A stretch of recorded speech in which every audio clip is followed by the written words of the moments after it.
I witnessed a car wreck and had a front row seat. I'm Brian with Bulldog Delivers. Let's hit it. Actually, I'm going to tell you who hit who. Oh my gosh. So yesterday, I had just finished a delivery and I was heading back up this one street to a divided highway here in Pensacola, Florida. And I was following behind a truck pulling a trailer. And he had stopped at the stop sign and, he proceeded to go. Unobstructed views. Yeah, no excuses here.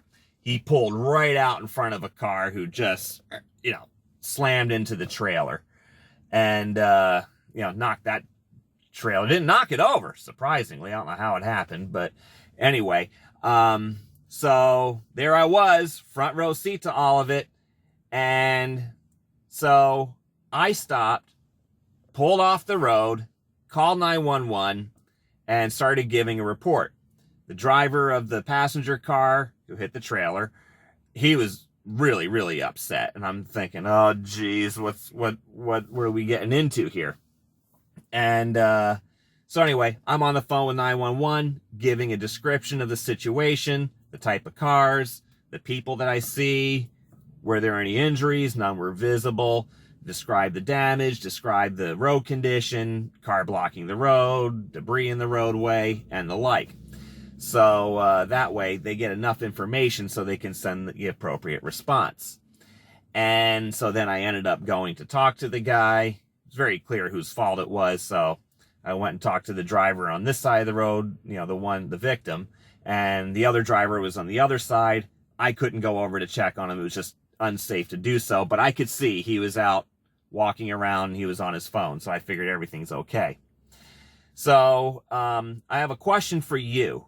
And this is actually a very serious question for you. If you were in that type of situation, would you stop and would you try to help? That is a very serious question because most people just keep going. Nobody else stopped for this guy. And I've been driving long enough, who's been in a couple of fender benders, none of which my fault. And then I had my very serious crash back in June. And in almost all of those cases, nobody stopped. People who witnessed it, they just kept right on going. Very few people want to get involved in that type of situation. So my question is, would you? And I will say it again. It's a very serious question because do you know that in some states, you are actually required to stop and render aid? I know this for a fact because I lived in Maryland for a while. And the law there says that if you witness a crash, you must stop and at least render aid. Now, I know many people aren't properly trained in first aid, and, you get into all kinds of questions around that. And a lot of people don't want to get involved because they're afraid they're going to get sued. I want to explain to you a couple of things that I know from my time in Boy Scouts, where I received first aid training. And yes, I need to be freshened up because it's been many, many, many years. But I'll tell you my experience of something that happened to me also here in Florida many years ago. So I was down in Key West and I was making my way back to Miami. I wanted to be back before it got too late. Well, I never did make it. I ended up spending the night in the Keys, which wasn't so bad. But anyway, long story short. So I'm coming out of Key West and I'm following behind a couple of, I guess they were mopeds. And I knew this one intersection had some rough bumps in it. And these people were not slowing down. And this two-wheeler right in front of me hit that and she just went head, ass over head over the handlebars and smack face first into the pavement. So I stopped and I could see blood right away. So grab my first aid kit, which I keep in the car at all times, and I could see the situation. So I, grabbed the gloves, grabbed the kit, and just went and, talked to her, introduced myself, got her name, just kept talking to her, didn't move her. She just laid right there on the pavement. I could see the blood, immediately put pressure on it and try to control the bleeding. best I can. Then I started talking to other people around. Who are you? Oh, okay, you're her boyfriend or husband, whatever. And I started asking around, who called 911?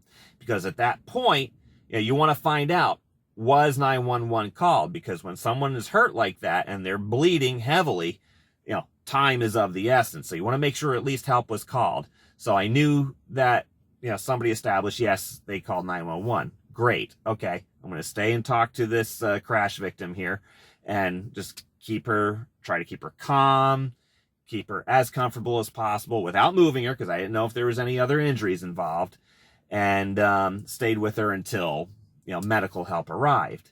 So after that, I went to clean up a little bit at the gas station that was right on the corner, and I'm not going to take that order. And the people there were like a little hesitant about me going in to clean up. Now, yeah, I wore gloves, but you still want to wash your hands and all that stuff afterwards, right? So they were asking me, well, why were you even involved in that? You could be sued. And I was like, no, there's Good Samaritan laws that protect you from that. As long as you're doing it with the right intent and you're not doing anything that would intentionally cause harm or be negligent or anything like that, you're pretty well protected under Good Samaritan laws pretty much everywhere across the country. I'm not a lawyer, but this is what I was taught, and this is what is constantly reinforced. And that's why some states, when they write their laws, if you're rendering aid, minimal amount possible, whatever, you're doing whatever you got to do to save a life or help somebody who's injured, yeah, you're going to be protected by those laws too. So I just want to know, have you ever been in this situation, and would you get involved? The reason why I say it's important to get involved in a situation like that, where the evidence may be pretty clear, may be cut and dry who is at fault, witness statements still have a big impact.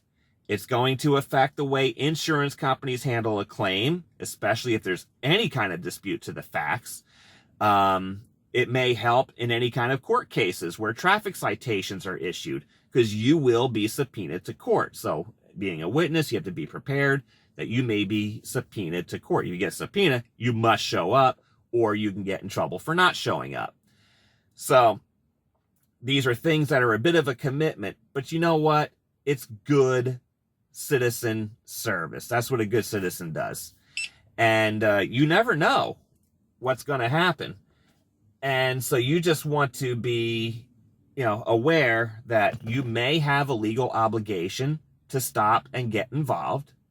Or if you're in a state that doesn't require it, it still may be good practice for you to do it, because you are helping a fellow man who, this poor guy yesterday, he was 20-something years old probably, never been in this kind of a situation before in his life, never even received a traffic ticket in his life. So he was really upset. Understandably so. Somebody else screwed up his car that he was just about paid off. The car was obviously totaled. Airbag deployed, whole front end just bashed in and the like. So I really felt bad for him, especially a week before Christmas. I mean, my God. Been there, done that, folks. I know the feeling. So my job was to try to calm him down, make sure he was okay, just kind of guide him. It's going to be okay. Officer's going to come and talk to you. He's going to get your information. He's going to talk to them. He's going to get my information. You're going to get a contact sheet with everybody's information on it. And then you deal with his insurance company or your insurance company, depending upon how that process will play out in your situation. So he was much better for it. And I, wished him luck as I left after the FHP trooper, Florida Highway Patrol trooper, took my information, took my statement, which was pretty short. And then I went on my merry way and continued to work. Now, an interesting dilemma might happen, though. What if you're on an order and something like this happens? This is why you also should be prepared. That's why if you're doing food deliveries, make sure you have hot bags for your food. So good hot bags will keep it warm for a while.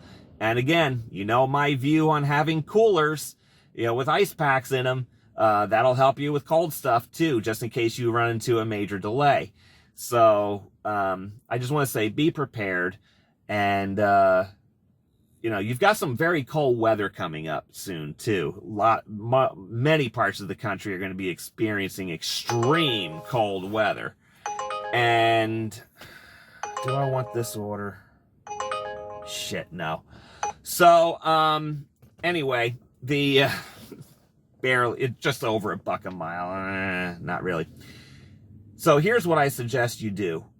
At the very least for yourself, and maybe to help others who might end up in a bad situation, have extra warm clothes with you, an extra jacket, an extra sweatshirt, a blanket, something like that, just in case you run into this situation, because you're going to be outside for a while, or they're going to be outside for a while. So anything you can do to help yourself and possibly help others, it's just a little tip I wanted to pass on to you. So I tell you this not to make myself look like a hero, because I'm not, but I just wanted to share with you a bit of my life experiences of my half a century on this earth. And as one who has been on these sides of these terrible situations, and I can just tell you, especially when I've sat in a courtroom watching traffic court cases, witness statements hold a lot of bearing. So you may actually be helping somebody out when there is a dispute as to fault, especially when you know somebody is innocent. But, sometimes innocent people can get pegged for stuff they didn't even do because of what another driver said. So these are important things that, you may be helping somebody else in that process, because you would certainly want that to be done for you if you were in that situation. So I'm just kind of hoping for good karma here, All right. So hope that helps. Hope that challenges your thinking a little bit. And, I want you to stay safe and the like. I will take that order. $11.94 to go 3.3 miles. So there we have it. Off I go. Wow, that was a great order. So I did have to wait a few minutes at the restaurant. I don't think they even started the order until I arrived, but that's okay. The payout was good, as you saw. 3.3 miles for $11.94, I think I said. So I'm pulling into the condo complex. I'm behind this car, and I'm not being pushy or anything because it's busy traffic.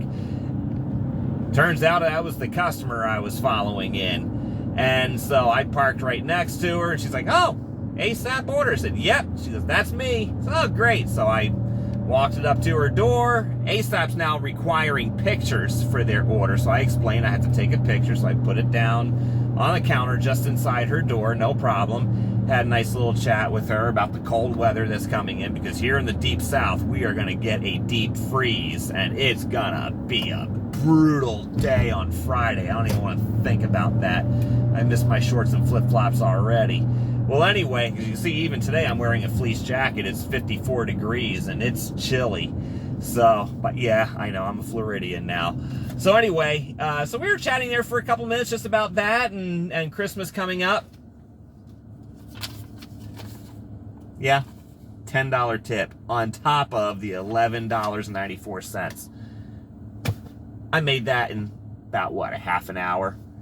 So, Merry Christmas to me. And Merry Christmas to you.